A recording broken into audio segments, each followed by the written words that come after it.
Ito po si Shaika Azria Mangundato, At ito naman po, si Lieutenant Jelani Luis Hachino. ang inyong tagapaghatid ng balita.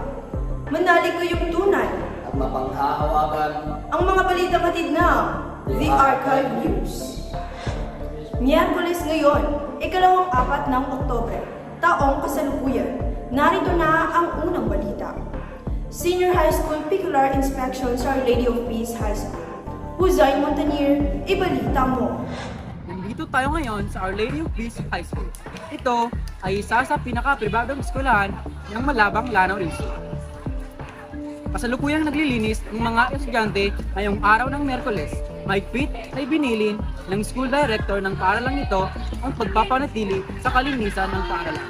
Ayon sa kanya, maaaring sa mga sumunod na araw ay may mangyayaring senior high peculiar inspection sa nasabing paaralan.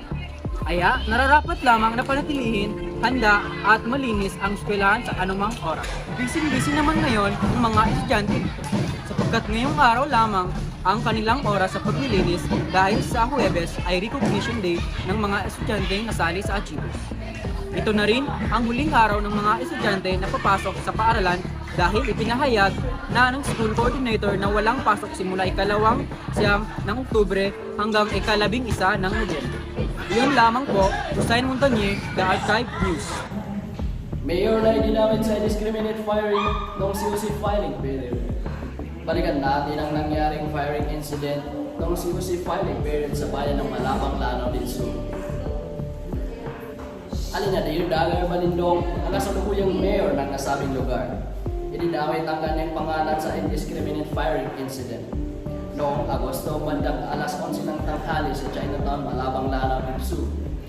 Ngunit, ayon sa kanya, wala raw siyang kinalaman sa mga lalaking nagpapatok noong araw na iyon. We came here in the Comelec office of the Law Department to answer the false accusation of my opponents in Malabang. According to the report of the Law Department, I complained doon na I prevent some of the aspiring barangay chairman from filing their certificate of candidacy, which I deny. I deny it.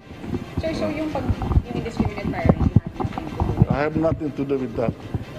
Bakit ko? kilala yung mga Kilala ko. Pero bakit ko ipapahuli kung mayroon akong kaalaman? Oh. Siyempre, sasabihin niya, ako ang nagputos sa kanya.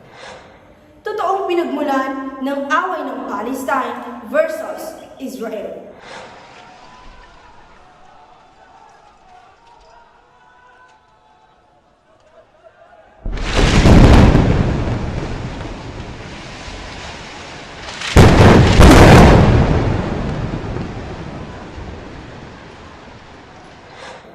Napakaliwanag ang pahayag at ginawang eksplanasyon ni Dr. Carlita Carlos na isang profesor sa UP. Kanyang nabanggit sa kanyang panayam ang mga sumunod na dahilan kung bakit may sigalot sa pagitan ng Israel at Palestine. Ayon sa kanya, ang punot dulo ng sigalot sa pagitan ng Palestine at Israel ay tungkol sa pilitang pag-aangkin ng mga Israel sa lupa na pag-aari ng mga Palestino. Noon ay walang mapuntahan ang mga Jewish na ito. Ngunit sila ay tinanggap at pinatuloy ng mga Palestino sa kanilang bansa at lupain. Ngunit ang kanilang isinukli ay karahasan at pananakop sa bansang tumanggap sa kanila. Nagsimula ang sigalot dahil Israel ang muna. Natatanda ang noong buwan ng Ramadan habang nagsasagawa ng pagsamba ang mga Muslim sa banal na lugar sa Jerusalem. Ang Masjid Al-Aqsa ay kanila itong nilusob nang hindi man lang nire-respeto ang mga mananampalatayang Palestino na naroon. Unfavorable ang balita na lumalabas sa Western News dahil ang katotohanan ay laging tagilid dahil kinakampihan ng nakakarami ang Israeli nang hindi nalalaman ang totoong dahilan. Abangan! Basketball MVP last school year na sila Abdul Hakam Maroon. Alanganing masali sa varsity ngayong school year. Tutukan sa pagbabalik ng The Archive News.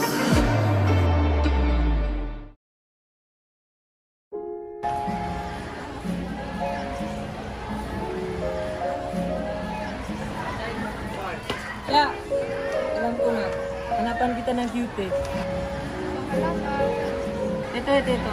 Cutie siya, Pon.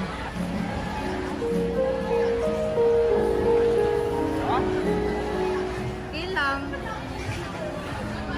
Ay, ito. Cutie siya, Bleachero. So.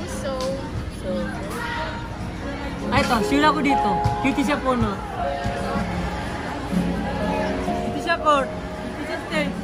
Cutie siya, Kantin. Wala na bang cutie para sa'yo dito? Meron. Isa po.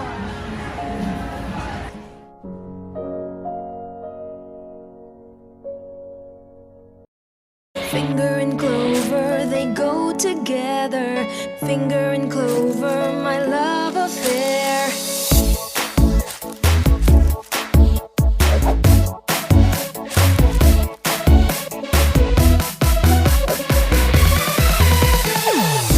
Lahat sisimutin, sarap ay uubusin. Lover ng clover, my clover finger. Simot sarap kasama ang Clover.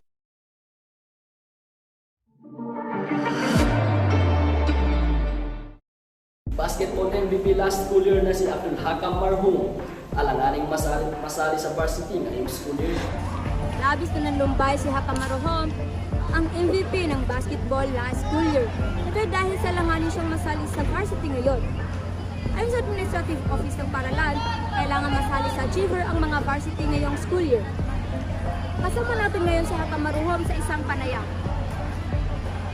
Anong naramdaman mo nung nalaman mong kailangan achiever ka para masali sa varsity? Siyempre, una, kinabahan at siyempre, dahil hindi tayo matalino at sunod na din saya, pero gagawin na din ang lahat para masali na. May ginawa ka bang pagbabago sa iyong sarili upang maabot ang qualifications ng standard ng school dati sa pagpili ng klase? Sa akin ay ginagawa ko naman ang lahat dahil nakasanayan na simula pa nung una. Dati na akong varsity, tapos ngayon na dahil iba na ang rules sa paralan na to, gagawin ko pa rin ang kaya.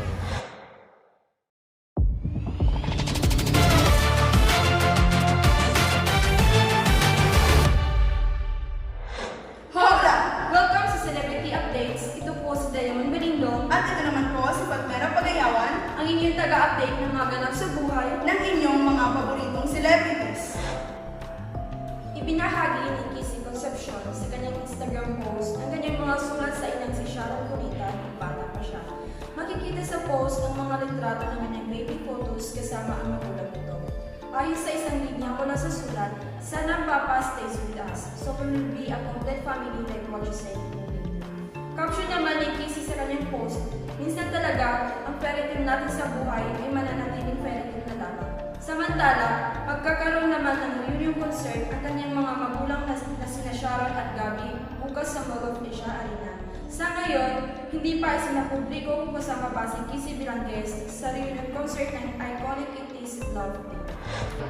Kandidatang si Catherine Camilon ng Miss Grand Philippines 2023 na iulat na nawawala. Huling nakita noong Oktubre 12 si Miss Grand Philippines 2023 candidate na si Catherine Camilon ng pamilya nito bago ito naiulat na nawawala.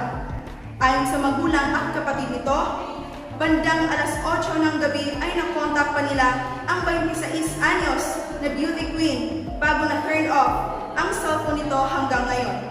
Kung kaya't nagpaabot ng panawagan ng kapatid ni Camelon na si Chinchin sa social media, lalong-lalo na sa mga katrabaho nito ukol sa kinaroroonan ng nasabing beauty queen. Palagi po siyang nag-a-update sa amin. Ngayon lang po talaga hindi, dagdag pa nito. Samantala, umaasa naman ang ina ng 26 anyos na kandidata na sana'y ligtas ang anak kung saan man ito naroroon at ipinapanalangin din ang kanyang pagbabalik. Si Camelon ang naging katawan ng Tuy Batangas sa Miss Grand Philippines 2023 pageant noong Hulyo, kung saan nakuha ni Nikki Di Mora ng Cagayan de Oro ang titulo. Maliban sa pagiging beauty queen, nagtatrabaho din bilang modelo at public school teacher sa Batangas ang nasabing kandidata. Yun lamang po ang aming celebrity updates. Muli, ito po si Shaika Azraya Mangondako.